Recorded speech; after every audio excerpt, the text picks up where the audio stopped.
Man, what is happening, my YouTube family? Of course, it is your boy B New. I'm coming at you on this Saturday. And first and foremost, as always, want to send out positive vibrations and blessings to anybody who could be listening.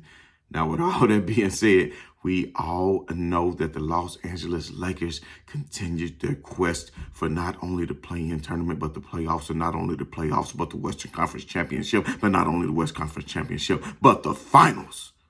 Championship, baby, as they continue their quest for a ring this year to hang yet another banner in the crypto.com arena downtown Los Angeles, as they took on none other than the Toronto Raptors on yesterday. I saw the utter disrespect before the game, giving the Los Angeles Lakers 2.5 points, which I thought was total disrespect. So not only did I take the points, I took the Lakers in the straight up. But we can talk about all that later. But what I'd rather continue to talk about is this new look Lakers team. And I said it from the giddy up when I first saw them come together at the trade deadline. And what have I continued to say show after show, episode after episode? I've said that the Lakers have everything that they need to constitute a championship quality team.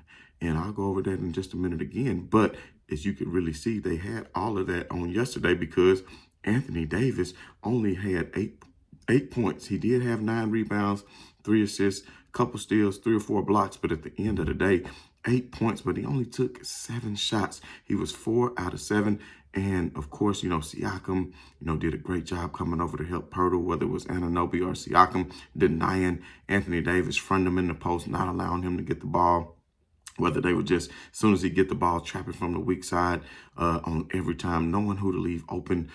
People like Vanderbilt, who's not necessarily great three-point shooters. The Toronto Raptors came in with a very good game plan on stopping the Los Angeles Lakers. And as you can see, the way they started off the first and the third quarters, they were doing that absolutely.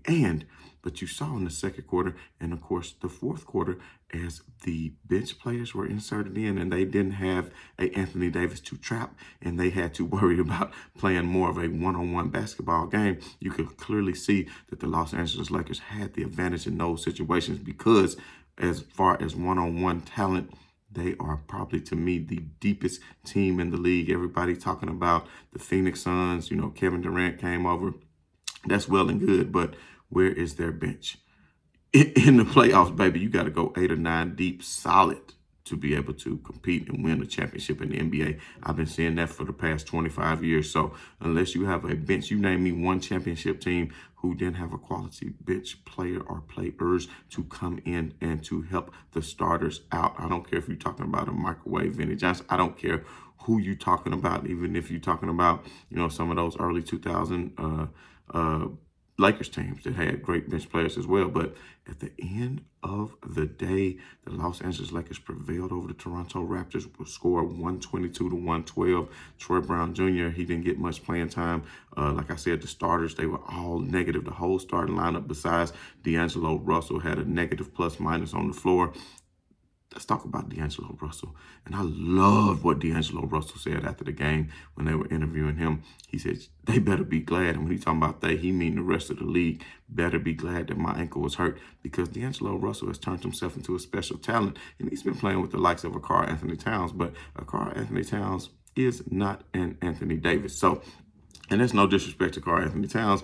And, of course, Anthony Davis has gone on streaks to where he doesn't look like the Anthony Davis that he could be. But when you see the way Anthony Davis played when LeBron went out the first time before AD got hurt and was playing on that streak, and the way he's playing now, aside from last game, I mean, he, like LeBron said, he's an absolute animal, and he's going to continue to get his. And when LeBron comes back, it's going to be even better. And then let's think, you had 1, 2, 3, 4, 5 Lakers players yet again in double digits. You had Hachimura, had 16 points, 3 rebounds, and 1 assist. He was 7 of 9 from the field, shot 78%.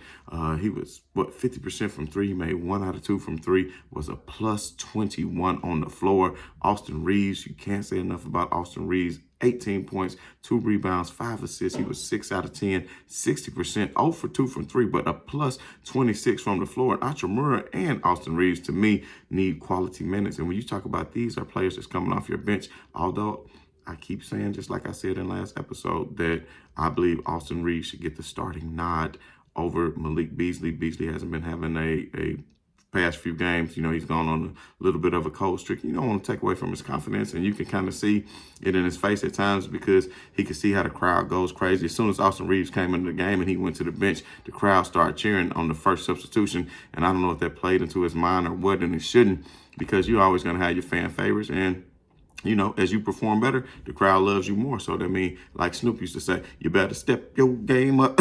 You better step your game up, Malik Beasley. That's all you need to do. But Dennis Schröder, he was having a lot of turnovers. But one thing about it, it seemed like every time he had a turnover, he stole it right back. So it kind of negated that turnover. So I think he had 6 turnovers, but 4 of them he got right back. So I'll just say 2 turnovers because he wasn't giving up. He said, I lost the ball, give it back. One of the plays was so good when he stole it from Van Vliet, like right there on the open floor, and went all the way back. But he kind of blew the layup. I think it was a little bit of contact, but it was a no call. But it's a good no call. I'm not mad at it, but it was a hell of a good play. But at the end of the day, man, I love the defensive tenacity that Dennis Schröder is playing with. And now you see this 3-guard lineup. Now, we used to laugh at the 3-guard lineup before, but that other 3-guard lineup consisted of the likes of Schröder, Westbrook, and maybe none, or it was never a good 3-guard matchup before because it had Westbrook in it. So hey, now you had no knock to Westbrook, but you've seen what the Clippers have done since the acquisition of Russell Westbrook, and you've seen what the Lakers have done since the trade deadline. So all you haters out there who talking about lay GM and this and this and that, hey, now you want to give Rob Pelinka the props. That's all good. I've been saying LeBron is not the GM of the team. But anyway, that's a topic for another day. Vanderbilt, he was a negative on the floor, but he still came out and gave you 16 points, 4 rebounds, and an assist. And he had that crazy play to steal it between the 2 wing defenders, get it back in bounds, keep it ahead, push it up the floor. D'Lo ended up hitting the 3. The crowd went crazy. That was a very high energy play that really had an effect on the game and put the Lakers in position going into, because that third quarter they started off 1 out of 11. They were playing terrible. They went from being up by 9 to down by 12. They let Toronto go on a hell of a run. The Lakers only scored 15 points in that third quarter, which was an abysmal third quarter, but it was great that Darvin Ham had the wherewithal to see finally that the bench players were playing better, and that's who he allowed to continue to go on that run, even leaving AD on the bench for the majority of the fourth quarter. And AD was like, hey, let them boys play. And that's what I like about AD. And another thing about AD was when he was out there hooping, they was doing everything they could to stop him. Like I said, fronting him in the post, coming over from the weak side, doubling him up as soon as he got the ball. But he was getting the ball. He wasn't forcing the issue, and he was getting the ball out of the hand at the right time. Now, had this been the old look Lakers, and he was getting his ball out of, if he was getting the ball out of his hand to these players, it would have been bricks. But now you're getting your ball out of the hands to people like Reeves, who's capable, Schröder, who's capable, D'Lo, of course, who's capable, Malik Beasley, who's capable. So now the Lakers, you have 4 or 5 good 3-point shooters on your team. You're not depending on Pat Bev. You're playing good defense without having to depend on a Pat Bev to defend a bigger person. You got Hachimura for that. He can get down and get dirty with you because he has that frame and that ability to play good defense. Troy Brown has been playing magnificent defense as of late, been hitting his shot. Usually last night wasn't his night, but guess what? Every night not going to be your night, and that's the purpose of having that depth. So you can hear the haters starting to chirp from the back as the haters say, I even seen somebody say, the Lakers play so much better like this, they don't need LeBron. They could trade LeBron and get all this and that. What you going to get for him? If they playing this good without him, what are you going to get for LeBron that's going to help your team? What, future draft picks? Hey, that might be, hey, I ain't going to say it's necessarily a bad thing, but at the end of the day, you're not going to trade away LeBron James, because when these finals start up in a few weeks and LeBron James come back healthy, who has the most playoff experience in all the playoffs other than LeBron James? I think he's going to be unbothered, unpressured. It's not going to be a whole lot of pressure on the Lakers. They're 30-1 against them to even win the finals. So best believe I laid my bread down. I'm trying to, hey, you can turn a little bit of money, you can turn a little bit of dough into a whole lot of bread. You know what I'm saying? And I'm talking about baking it. You know what I mean? But great game by the Lakers yet again. They take on none other than the New York Knicks on Sunday. I see another victory. I see a few more victories. I see the Clippers about to lose. I see the Dallas Mavericks about to lose. I see Golden State getting around, getting smacked up by the Memphis Grizzlies, who is even without Ja Morant and Steven Adams.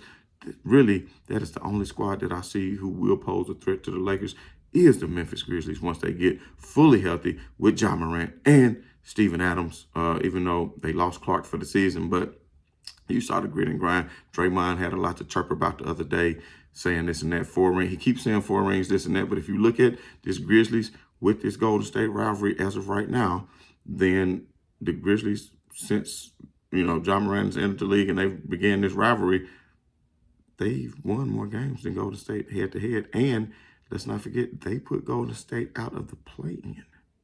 Let's not forget that. So that counts as a playoff victory. Put them out of the play-in. And then, of course, the next series, I think, if I'm not mistaken, they won in 7. And that was without Ja Morant. So for Draymond Green to say it's not a rivalry because the Memphis Grizzlies has no rings, I think shows a little bit of ignorance on his behalf, because he just, that's what he thinks. But at the end of the day, I remember back in the day before Golden State won their first championship, I was there at a game where the Memphis Grizzlies was up 2-1.